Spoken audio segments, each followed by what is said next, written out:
you, I saw two images. The first one is a little bit strange. I see like a very prehistoric landscape, and there are like, Neanderthal or cavemen, okay? Everything looks very cartoony. So I see this caveman. He's very stocky looking. He's half naked, and he's wearing like an animal skin loincloth, okay? He's heading towards his cave. And he's got like a mace. It's made out of like some type of an animal femur. And he's holding it on one hand and kind of like resting the end of it on his neck. It looks like a baseball bat, but it's made from bone. And on the other hand, he's dragging what looks like a gazelle. It seems like he went hunting. He hit the gazelle over the head with the mace, knocked it out, and he's dragging the carcass of the gazelle back into his cave. And his cave, it seems like there's already a fire going. So that was the scene that I saw. And the image that I got from this is, it's very much about survival. Okay, the daily functions that we have to perform in order to sustain ourselves, okay? So the whole concept about, having this gazelle, he's probably going to skin it. He's going to reuse the skin to make like a new piece of loincloth for himself, possibly. And then he's going to, share the meat or eat the body with the rest of his kinsmen, because it seems like there are already people with the fire going inside the cave, okay? So that's the first thing. The second thing that I saw is I see the same man, but you don't see him. You kind of see his hand. It's very callous, and it looks like, he's dealt with a lot of hard labor in his life. He's looking at his hands. He's washing his hands free of blood from the animal that he just possibly slaughtered. And then as he's washing it, he comes into this sense of awareness where he's looking at like all the twirls and all the lines on his finger, on his index finger. And I was thinking, automatically like fingerprints, something about fingerprinting, something about security checks, something about what makes me unique, okay? Like the one feature that makes him unique. But keep in mind, this is like prehistoric time before we have, fingerprint analysis. So he's probably not sure why there are these twirls or these whirls on his fingertips. So I feel like the energy for this month is a lot more about, your identity. It's like coming into this sense of awareness about yourself. This awareness about what you're capable of, because whenever I see hands, we do everything with our hands. And our hands, the way that our hands look, how delicate it is, how soft it is, how rough it is, or how calloused it is, indicates a person, like they're kind of like how much they have really struggled in life. So you can tell a lot about, the profession that somebody is in based on the nature of their hands. If somebody usually has an office job, they, especially women, they normally have, really well manicured fingers. If somebody is in construction or in, in construction, their hands will probably have a lot of calluses, a lot of splinters, a lot of rough patches of skin. So I feel almost like, I don't know why that came up for you, but I feel many of you are really, really looking at the lines in your fingers, thinking about, all the things that you've had to do to get to the point that you are today, and how that really shapes your worldview and how that really shapes the person that you are right now. So I definitely feel a lot of the energy is all about introspection, where we have been and where we're trying to go. Okay, so I do see in all these little minute details, a lot of it is thinking about, our past, our history, our ancestry, where they've been, where we have been, and how that shapes the trajectory of where we're trying to go next, okay? So you got a lot of cards that just popped out. So I'm going to get, let me see, 7 more cards for you. So usually with this deck so far, okay, everything that I've mentioned when I did the other videos, this is I think this is the first time I've used this deck. It's the Aquarian Tarot deck for those who are interested. And I got this deck as a gift from my mom. She decided to get me I think I was moving into a new location, so she got this for me. And I remember I wanted the deck because, you know, it was an Aquarian tarot deck, and I'm an Aquarius, and I thought it would really resonate with me. But so far, it's been really difficult for me to connect to this deck, because the way the images are, it seems very angular, like the lines in the deck, or the lines in the card, and the lines in the drawing. So it's been really, really difficult for me to kind of interpret, okay, and to really connect to this deck. And I mentioned with one of the other signs, I feel like this might be the last time that I use this deck, because I feel like I'm not getting like a fluid or a coherent message across the cards, okay? And I feel like as I was shuffling and as I meditate to get images for all the signs, the images, it's harder for the images to come in, and also the images make less sense than they did when I used the other decks. So we'll just see, you know, how things go with you guys. But that's how I'm feeling so far about this deck. And I wish it wasn't so. I wish it was different, and I wish I could connect, you know, to it the way that I do with all the other cards. But there's something strange going on, and I just feel like, you know, I'm not really able to connect with this deck.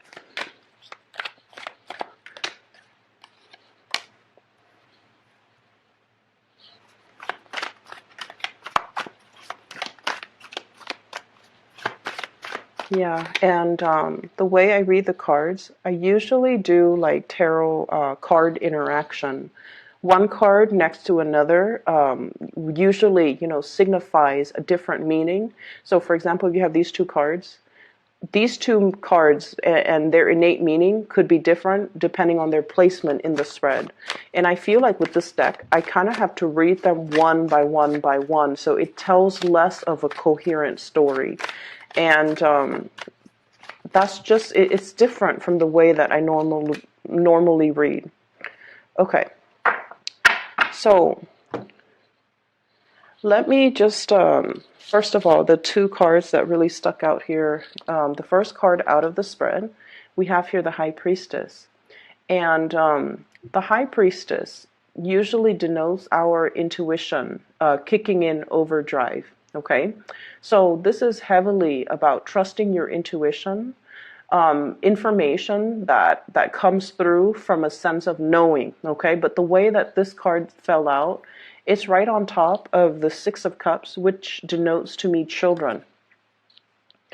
What I'm feeling with this energy overall is I feel like for those of you who are in a capacity where you are dealing with children, where you're watching over them, you're taking care of them, I feel almost like you're learning a lot more about yourself through the interaction with the children or the younger people in your life. And I feel for many of you, the High Priestess, she's not like, she's a very, very wise woman, okay? She's been through a lot. It's almost like the Queen of Swords. She's been through a lot, and she has a very loving but very, very detached air about her. Okay, this is somebody who's not warm and cuddly.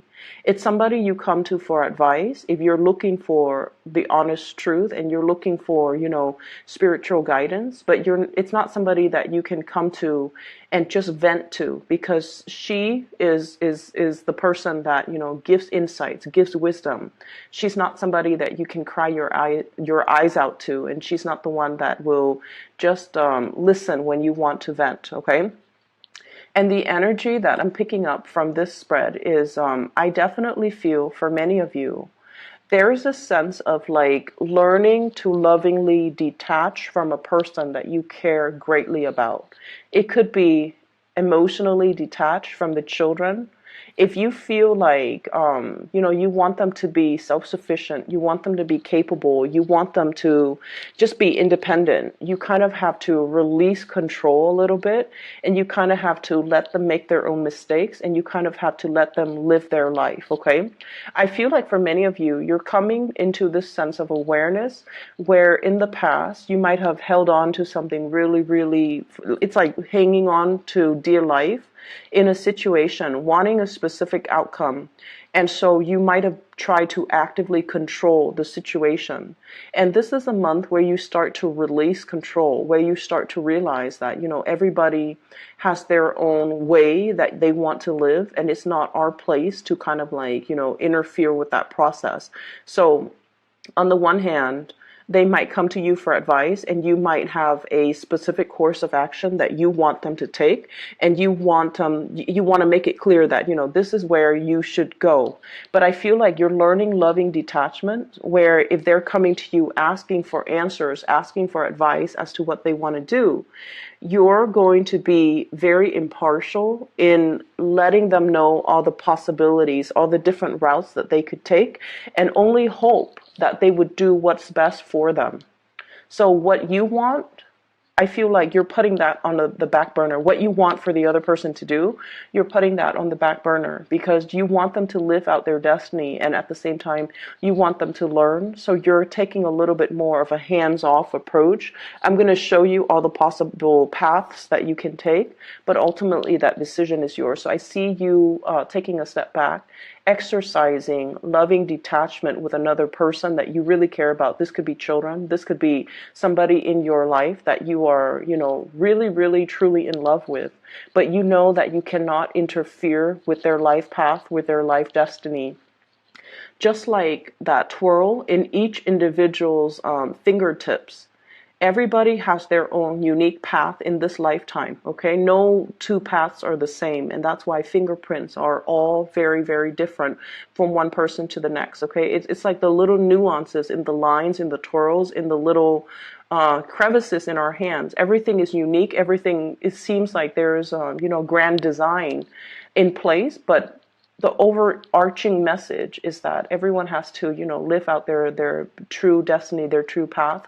And we're not in a position where we should steer somebody to do something that we want them to do. So I feel like you're coming to the realization that we can try to control, but ultimately it is wrong for us to overstep our boundaries or to kind of like manipulate a situation to get the outcome that we're looking for. Because when we're dealing with another person, we really cannot interfere with their free will. Okay. On the tail end of that, I'm feeling like many of you are really, really thinking heavily about situations in your life. So this is a spread that is very introspective.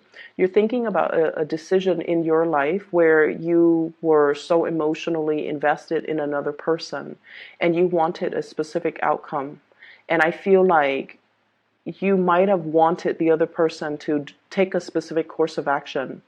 And you start to realize that, the more you push, the more that energetically they resist. They might not resist you outright. They might not tell you, you stay out of my business.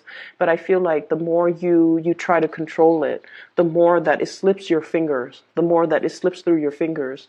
So the best that you can do is, just sit there and wait for them to arrive at the best decision when they are ready. I see a lot of people who might have been parents or grandparents. And for those who are parents, especially for those who are single parents, okay? I'm sensing that, I don't know what it's like to be a parent. I don't have children.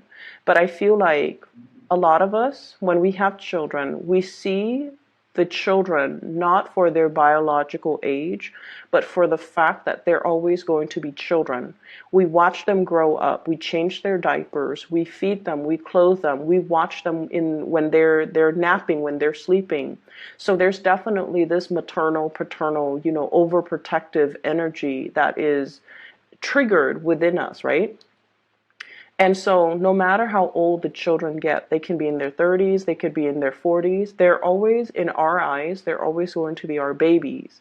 And so even though they have really progressed, even though they've had a lot of education under their belt and a lot of life experience, we always see the children as somebody that needs protection.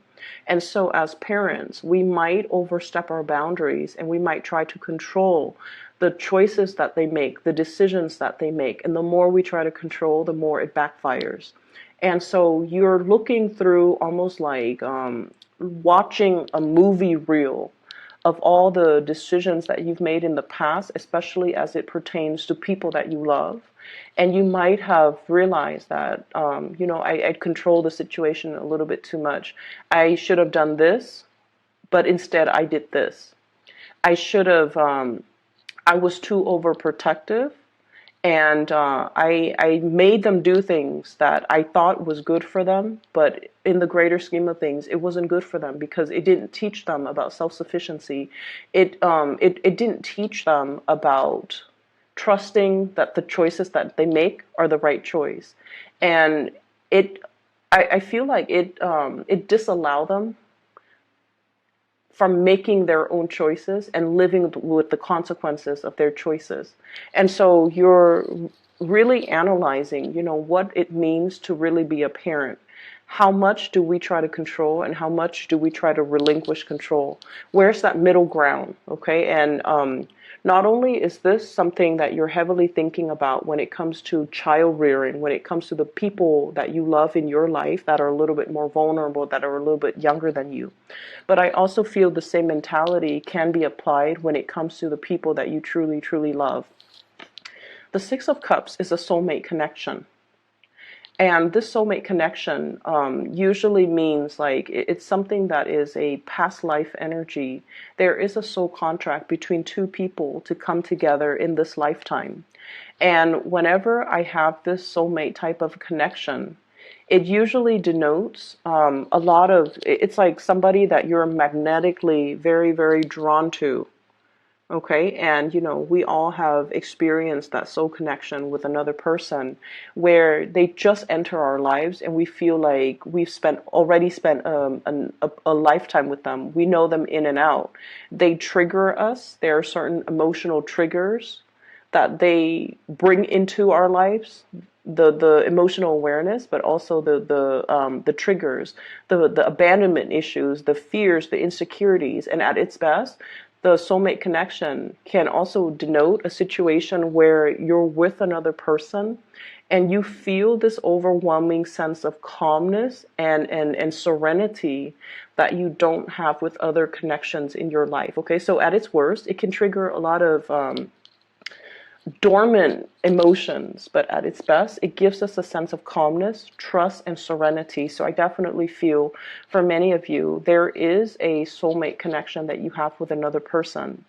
And I feel like the other person is somebody who's very, very spiritually evolved, okay?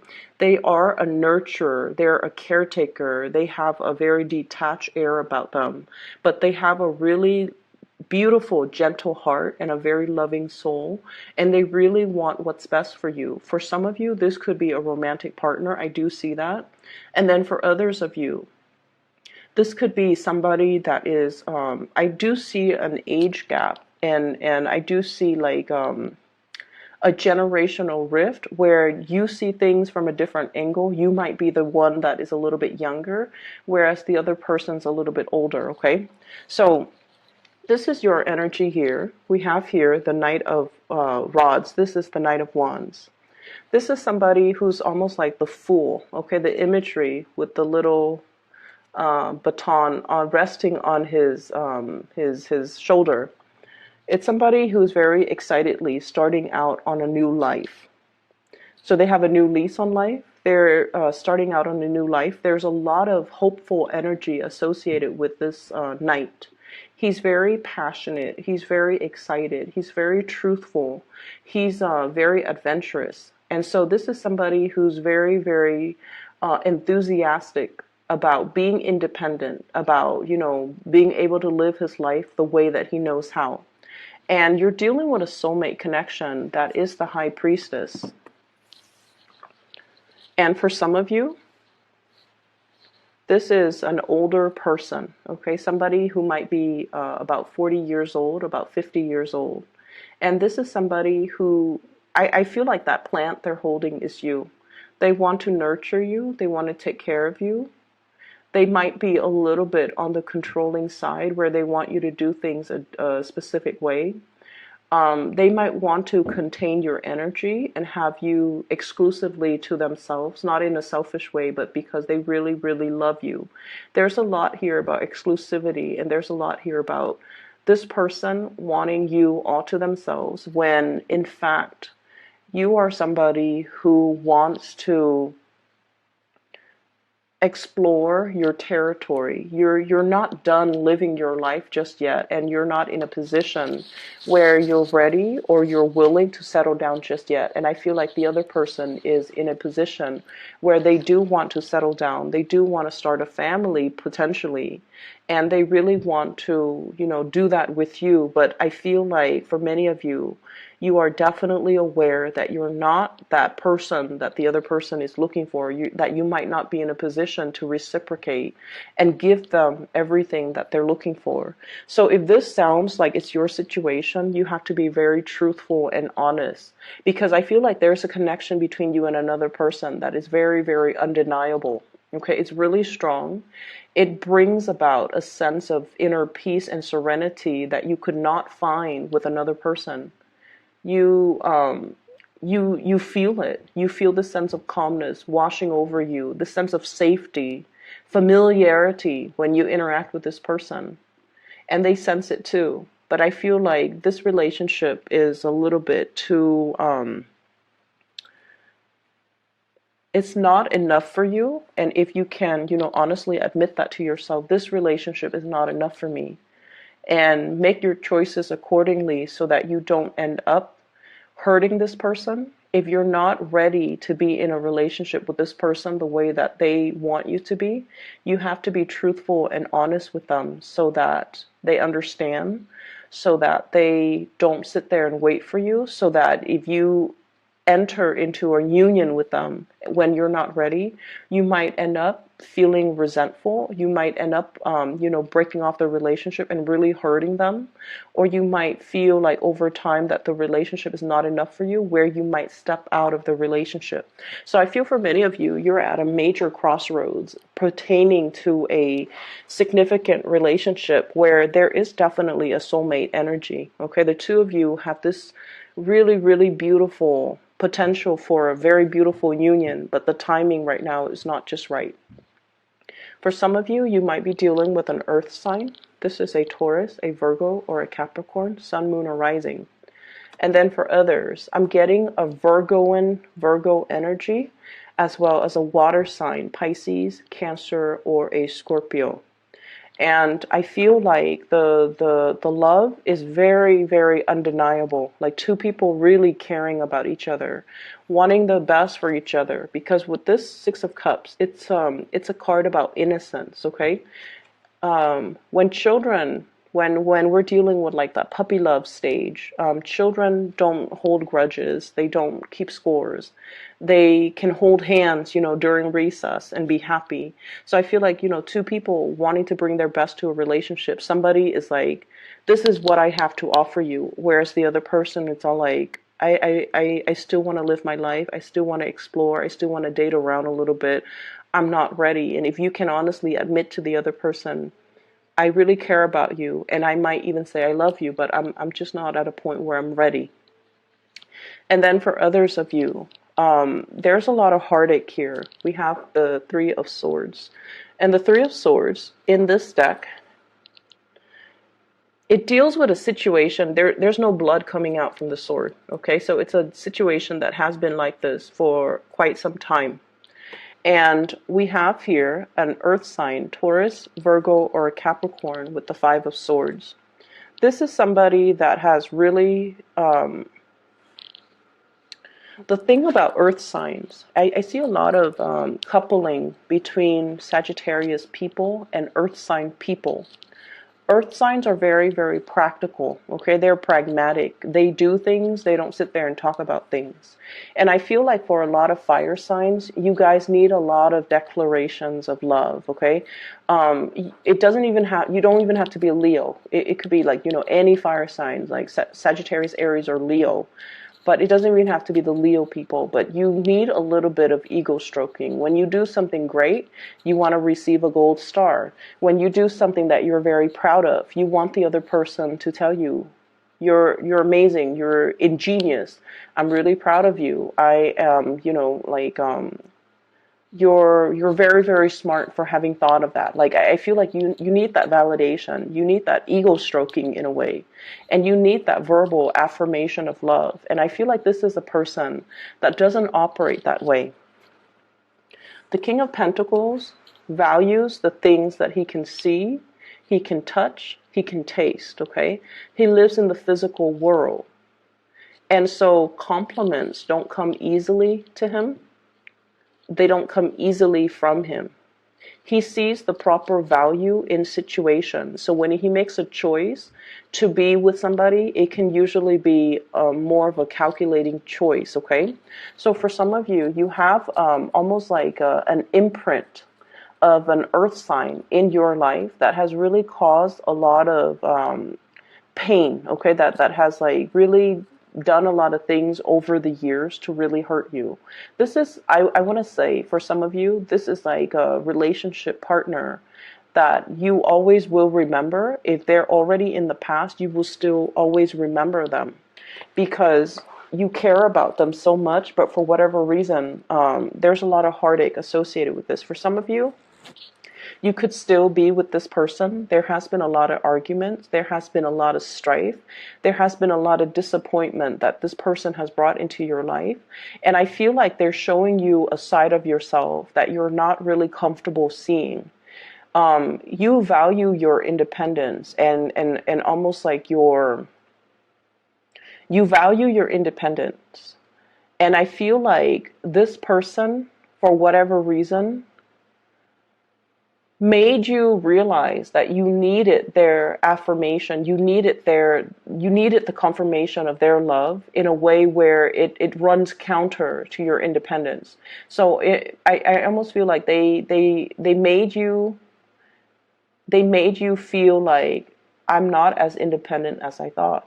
If I was as independent as I thought, if I were, very independent, what they think about me, what they say about me wouldn't even matter. But every time you interact with this person, I almost feel like you're not getting what you want out of this relationship.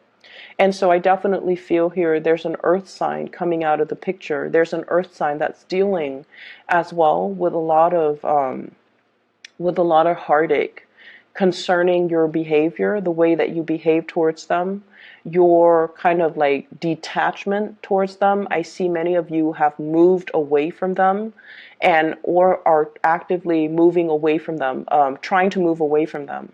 So I feel like this person is trying to reach out, they're looking back at their past too. It's not like, they don't reflect on the past. They're looking back at the past and they're looking at their contributions to the downfall in this situation. I feel like it's somebody who lives with a lot of regret. And for whatever reason, they have a really hard time admitting that they made mistakes. They've had a really hard time admitting how their actions have contributed to the emotional rift between you and them. Okay, so I definitely feel there's somebody here that is mulling over their life choices and feeling like they have made some big mistakes when it comes to you, when it comes to the things that they have done, the things that they have said, and the decisions that they have made regarding you. The Three of Swords usually as well indicates a third party type of an interference. So I feel like they might have let other people get in between the relationship. And I feel for many of you, this might be family. They might have put their family first. They might have also put other situations first before you. And so you felt almost like second best in this relationship. And I feel like for many, many years, it really hurt your self-esteem to the point where your heart becomes a little bit callous, to the point where you try to downplay their importance in your life, okay? You really try your best to tell them that, oh, you don't mean a lot to me. I can find another person like you. I'm not stuck on you. There's nothing here that indicates I can't walk away from you. And I feel like you might have used that kind of like to kind of throw it in their face, to let them know, to kind of like put them in their place, to let them know that they don't mean a lot to you. But I feel like there's a pain in this relationship that you both are carrying. They're suffering from the consequences of their actions. They didn't prioritize you. They didn't see the value in you. They didn't put you first. And then as a result of it, when a fire sign has not been placed first, or when they have been chosen over by another person or passed over by another person, they're like, they turn cold, and they will do everything within their power to let the other person know, I don't need you. Okay, so I feel like there's a situation here where the simple act of communication, honestly, I feel can resolve the situation between you and them, but I don't feel like anybody's really budging. Okay, I don't feel like anybody's really budging. What I have here is the Six of Wands, and I feel like this is you kind of like turning your nose up at the situation and trying to move on with your life. So for many of you, you might have already been separated from this person. You're trying to move on with your life, trying to take care of the practical things. This is a card that denotes to me success, okay? Victory, having making a lot of positive strides in your own life, moving forward with your career, getting a lot of positive reception, getting recognition from the physical environment that you're in, from coworkers, from colleagues, in the professional environment, and using this kind of like as a self-esteem boosting type of an energy. Okay, so I feel like you're not able to find that love and that support from the home environment, and so you're moving forward and trying to make your mark in the world. And I feel like that's the validation that you have been relying on. Okay, if I'm not appreciated in the home environment or with this person that I really, really care for, then I'm going to seek validation in other areas of my life. I'm going to be able to move ahead and push things forward and achieve a lot of success. So in a way, I feel like it's a karmic contract. It's almost like you weren't getting what you were hoping for. You weren't getting that love and that support. And so you had to, it really inspired you to work hard, to be dedicated, to persevere, to move your life ahead in a way where you can look back and look at your achievements and say, I'm a really amazing, special person. That person did not see the proper value in me, and there's nothing wrong with that. It doesn't detract me from who I am.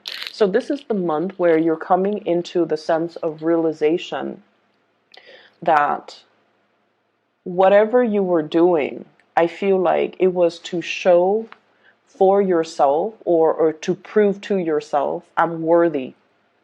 Okay, it took many, many years for you to realize this, that everything that you thought you were doing naturally, just as a part of your, I almost feel like as a part of your destiny, it wasn't so much your destiny, it's that you were looking for a lot of validation. You worked really hard. You strived really, really hard because you were looking for validation from your external environment, because I feel like the people that you were looking for validation, they didn't give you that validation. It's almost like you couldn't get that with your house, your home environment, through the people that you love, through relationship partners, through siblings, through children. So you have to push in a different arena, in a different way, in the way that Sagittarius people know how. And so by pushing ahead, by moving forward, I feel like you have really outdone yourself. You have really shown in the professional environment. And I feel like that gave you that self-esteem boost, okay? So this is very much about figuring out where we have been. We've been kind of like mired in this situation, and it really, really shaped our sense of self-esteem. And it really, really shaped, it really like pushes us to achieve more, because we felt like we weren't appreciated by the people that we really cared about or by the people that we love. And so moving forward, we have a lot of energy about you taking charge of your life, okay? In the past, you were this, okay? Knight of Wands, somebody who's hot-headed, somebody who's like out to change the world.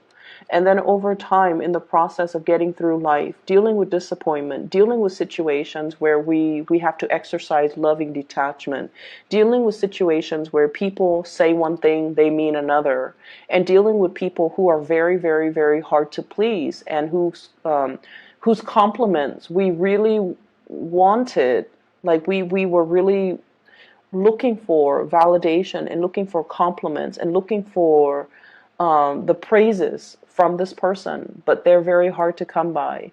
And as the process of dealing with this environment, I feel like it really made you a lot stronger.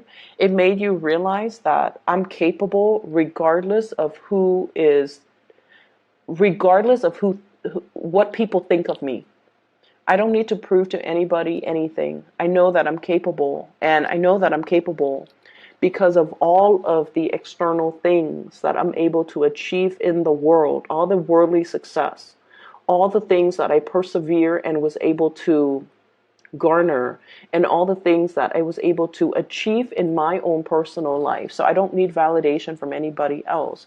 And so you are almost like graduating from this Knight of Wands into this King of Wands, where you are very secure, where you are very headstrong, where you don't need validation from other people.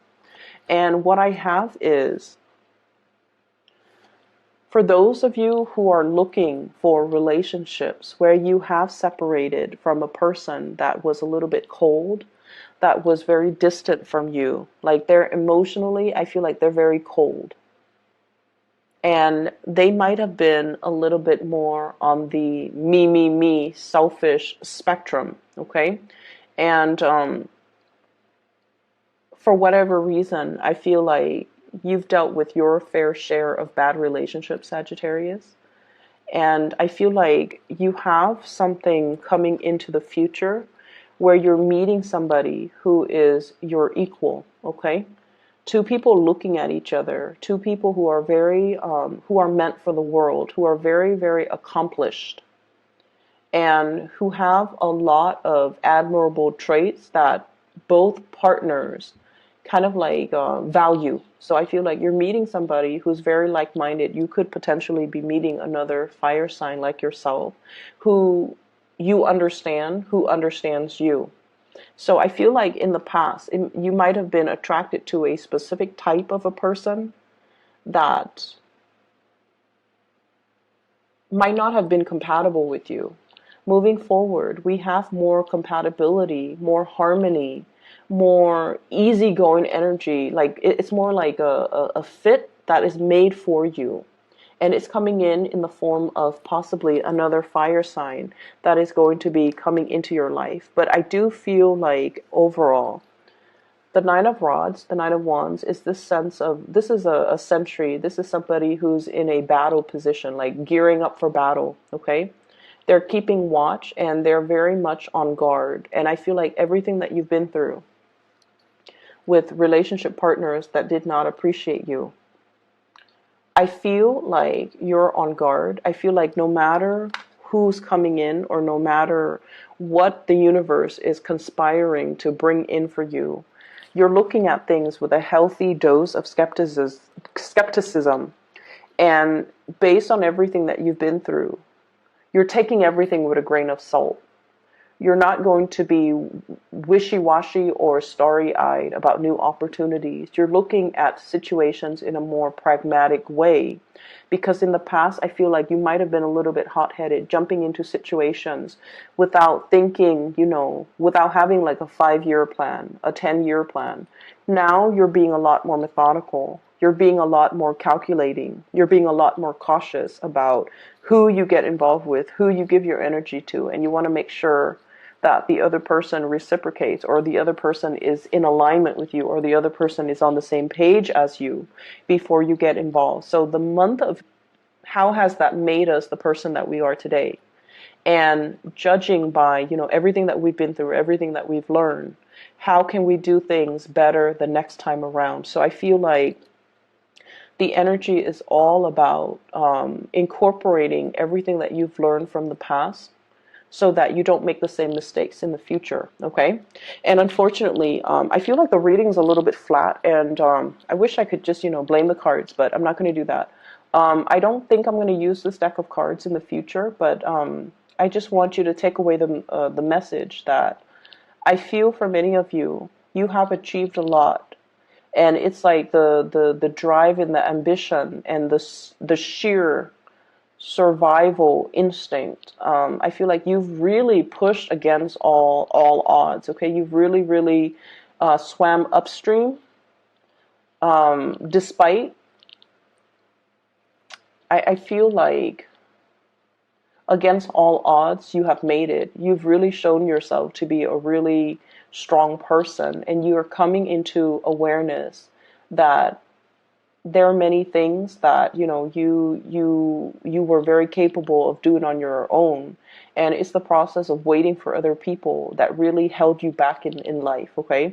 Especially waiting around for the wrong people. And so moving forward, I see Sagittarius moving in a very independent way, self-possessed way. You're carrying yourself with pride. Your head is higher. You're embracing the really powerful new you. And you are realizing how strong, how capable, and how competent you have been, which is really good. I see you with your head held high, and I see you overcoming a lot of adversity in order to get where you are right now. And I feel like you have a lot to be proud of, okay, Sagittarius? So I'm really happy to see that for you. But I feel like, it took a lot for you to get to this point. And you had your fair share of disappointment. And I feel like no matter what, the universe is going to bring more people into your life, friends, lovers, new relationships that are a lot more in alignment with you. But you still need to be honest with yourself if you're ready to meet the new person halfway, because I feel like, they have a lot of love to give, and they're looking for a lot more stability and a lot more consistency in their life. So if you're not at that point in your life where you're ready or able to give them that, you have to be really honest with them as well, okay? So for those of you who are looking for a private reading, I do have a link in the description box for a psychic. Her name is Bridget. She is based out of California. She's very amazing, and I've been advocating for her. She's phenomenal. So if you're looking for spiritual guidance, I highly recommend that you book a reading with her. Her information and her scheduling website is there's a link for that in the description box below. So I will see you guys in about 2 weeks time. Okay, take care.